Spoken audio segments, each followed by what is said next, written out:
Seiko, Oh no. so close yet so far.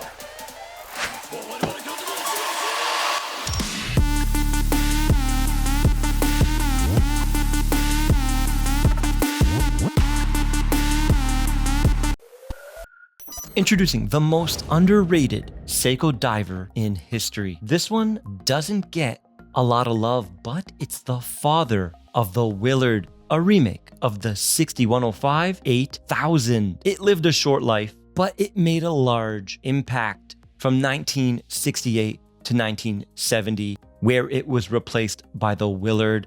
In reality, it was the spiritual successor to the 62 MAS, their first diver, but it was actually their third diver ever made. There was a Marine Master 300 Grandpa that snuck in there in 1967, the 6215. Now, if you do not have a Seiko diver, consider this one as the one to get.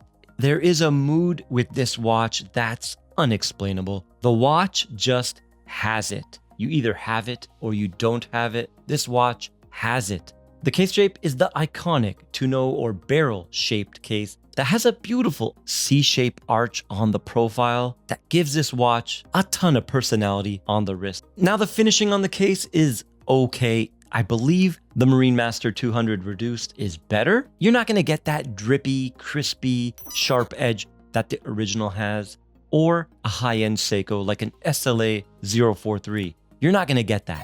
But after we get the blue version, the green version, the Save the Ocean, 100 limited editions, you better believe Seiko is going to make a 6L or 8L variant of this one. And when they do, my wallet will be ready. Because if you follow me on Instagram, you'll know I had some issues with this movement. The watch has a gorgeous coin edge bezel, 120 click unidirectional with an anodized aluminum insert.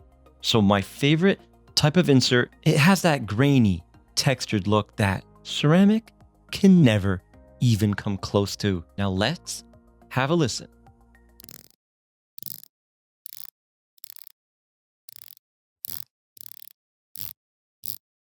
Everything lines up perfectly. The screw down crown is not signed, coming in at 6.4 millimeters, nice, big, easy to operate, and it screws down perfectly every time, giving the watch 200 meters of water resistance, ISO wet, tested, officially certified pro diver. Now let's check out the dimensions. 41 millimeters in diameter, secret measurement, 39.5. We have a thickness of 12.5, Seiko's thinnest automatic Prospex diver. The solar Prospex are thinner. We have drilled lugs and a lug to lug of 46.8. Now the strap is 20 millimeters, tapering down to 18. It comes on this fan favorite. Almost looks like a modern interpretation of the vintage tire tread Seiko straps. Buckle is not signed, but the metal keeper is. The case back has the traditional Seiko Tsunami Wave, yes, that's what they call it, without the bump. It's flat, which helps keep the watch nice and thin. The hands are gorgeous, half brushed, half high polished. I love the look. They are reminiscent of the vintage Seikos, but they have that modern new flair with the contrasting finishing. I'm not a fan of the 430 date window. It's so tiny and very difficult to read the date, especially when you enter the 2-digit numbers. Now, something interesting, the new 8KX has the crown at the 4.1 position, while most Seikos have the 3.8 crown, as you can see here.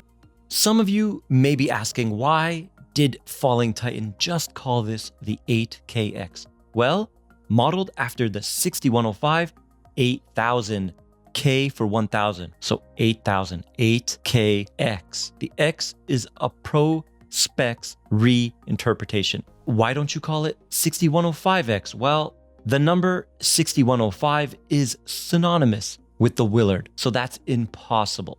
The weight, 96 grams, under 100. This is a light, comfortable, tough tool watch. And here we have the Lume Shot, powerful Seiko Lumabrite, even though it is thinly applied on those pressed indices. I do prefer the applied indices of the original.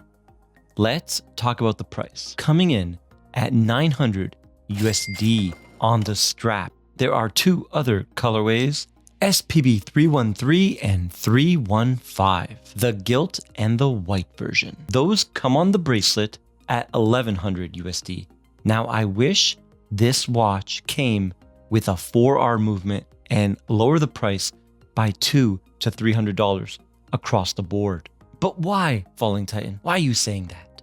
The 6R is superior. Well, you're going to find out right now. Okay, powering the watch is the 6R35 Hack and Wind Automatic 70 hours of power reserve, and we're just going to do 12 down because I did talk about it earlier and the movement is very finicky. So right now, very powerful amplitude, 280, no error, very nice. But let's look at the rate.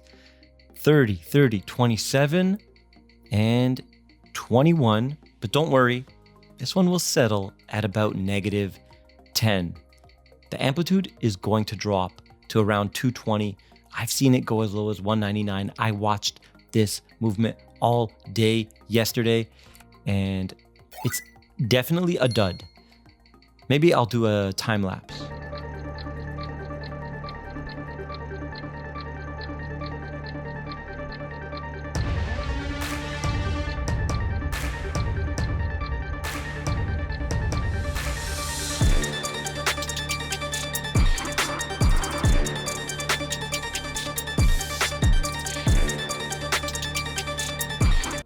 This gorgeous timepiece deserves a better movement. Chronometer grade minimum.